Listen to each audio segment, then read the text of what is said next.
All right, this is part 4, I think, of the Mo story. Shit, I'm losing track already. This is gonna be a fine time.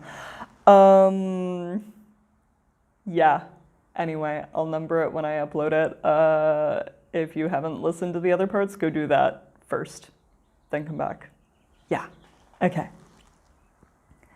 The leaders of the other Falcon clans were necessarily skeptical, but Assara's first real battle put most of their doubts to rest. Her people were efficient.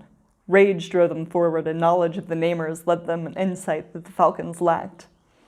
With their help, several Namers were overthrown and their cities and holdings liberated with far less bloodshed than previous battles. Assara asked that the Namers themselves be brought to her, and killed each in front of his army with a few words whispered in his ear. She told the armies that they could follow their masters into death, forswear battle, or join the Falcons. Many chose to join. The Falcons swept across the land, with Assara's growing army always just behind. Battles were brief and brutal, but always resulted in more converts than deaths. Holdings fell, and landbound were freed. Most were grateful for their new freedom, though there were some, particularly those who had enjoyed petty privileges under the Namers, who resented their Falcon liberators. Soon, more reactive forces arose from those pockets of resentment, powered by the remaining Namer kings who, in desperation, seemed to have finally grasped how to work in concert. It seemed now that victory was a long way off. But this time was not characterized by bleakness and struggle alone. In this time, Assara's friendship with Lyneret had deepened, while a relationship of another kind blossomed between Assara and Lyneret's brother and second-in-command, Fletching. Fletching was brave, intelligent, and full of humor. He was a great fighter and a better tactician, though at times he let his emotions run his mind. He was different from her Namer, and Assara grew to love him very much, though she swore that she would never marry nor bear him children. They fought and learned together. Assara would explain to Fletching the ways of naming, and he would say it didn't make any sense.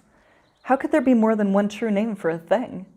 And how could one command a thing with no ears to hear, or command a man to die in a language that was all made up? She would respond that all words were invention, that the words were a way of focusing intent, not so different from how the bow directs the force of an arrow's flight. She reminded him that like a person ostracized by the venom of a rumor which never reaches their own ears, one need not hear or understand to be affected by the power of words. He would ask why words were necessary at all then, and she would ask why he called out in anger to enemies with whom he would never speak, or cried in pain at objects with no mouths to reply. The words were a vehicle for intent, and that was enough. He would frown in confusion, and she would laugh, and he would frown even harder. She begged him to teach her of shifting. She would ask him to change, to describe the sensations that he slid from man to bird and from bird to man with impossible ease, his fingers elongating and disappearing under feathers, then reappearing as the feathers seemed to grow in reverse. She longed to feel the wind under her wings, rustling through her feathers, lifting her up and away to wherever she wanted to go. She wished to see the world as she could not now, to perceive the problems of the world from above, from far enough away that she might be able to see enough to fix them. This mysterious power filled her with an even greater desire than those first few words of naming so long ago. When they weren't busy training, traveling, or fighting, Assara tried to summon her own wings. She found this to be much harder than learning the ways of naming. The change would come entirely or not at all, and she didn't know how to tell when she was getting close. Then, on a clear evening after a long day of travel and planning and logistics, she felt it. Something had changed. She watched a wild falcon soar and circle in the sanguine light of the setting sun. She was not sure how she knew it was wild and not one of her shape-shifting companions, but she knew.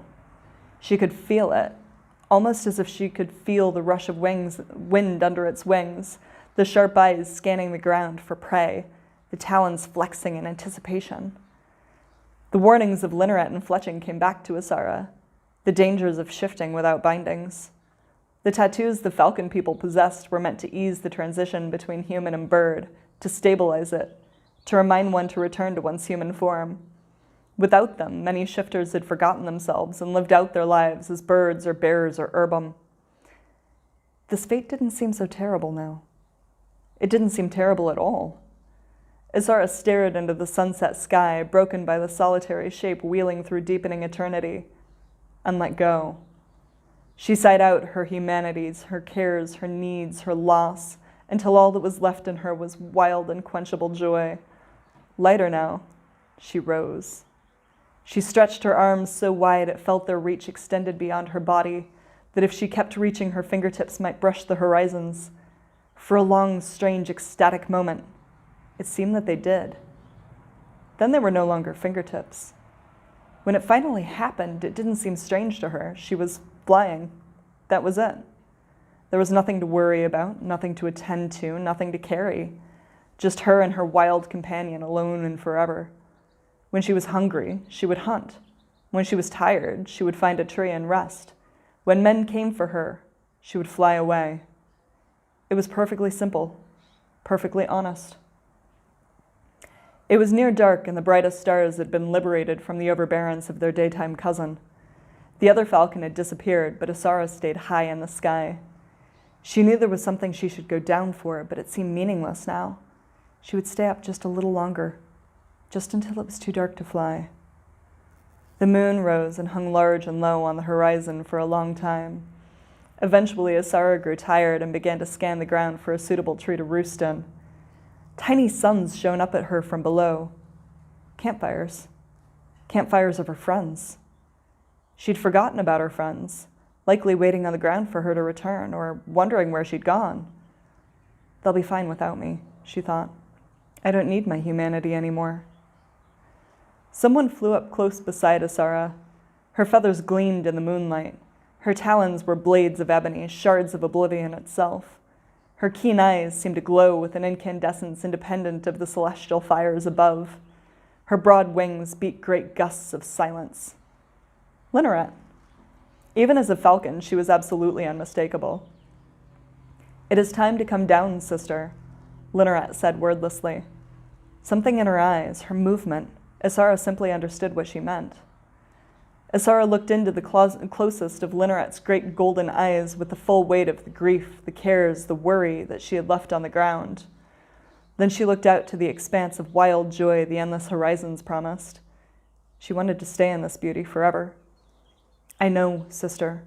That is what we are fighting to protect," Linneret communicated. She held Assara's eye for a long moment, then screeched once into the night and spiraled back down towards the campfires. Assara looked out over the moonlit world for a few more seconds and tried to freeze the feeling of the moment into her mind, then wheeled around to follow. The falcons were overjoyed. Assara was truly one of them now. They tried to persuade her to take the tattoos, but still she refused. She would never be bound again. Now that they knew it could be done, they had committed themselves even further to teaching Assara's army shapeshifting. Not everyone could learn it, and not all of those who could would find a falcon's form natural to them. But every fighter who had skill in both shifting and naming was priceless. It was no easy task. Only a handful of people from each army became proficient in both skills, but this proved to be enough. Armed with these twined magics, Assara and her allies rooted out the elusive Namer Kings, and their dark influence was chased from the land like shadow from fire. Without the Namer's fomentation, the petty officials and slighted men, fond of the barbarism of the previous era, slowly became either allies or quiet. Assara gained a great deal of respect among the Falcons, and her leadership and strategic thinking led them to many victories. As her and Linneret's army liberated more and more Namer holdings, the threat of Namers to the Beastling tribes and to the rest of the world became almost non-existent. Finally, the last Namer king fell. When the war ended, the two peoples found... When the war ended, the two peoples found they had fought for so long as one that they no longer wished to be parted. The people of the Namer Kings had little identity that they wanted to keep, that they had not... The people of the Namer Kings had little identity they wanted to keep that had not been defined by war, and they had been forever changed by their alliance with the Falcons. Many of the Falcons had grown to love the land and the people they had fought to free as much as their own homeland, and they too found that they were not quite as they were when they had left to fight the Namers. Many Falcons returned home, and some of the Namers people went with them. But many also stayed to help form a new state, a place of peace and learning where all who wished to coexist were welcome. They continued to experiment with ways to unite naming and shifting, not for war now, but for the sake of learning.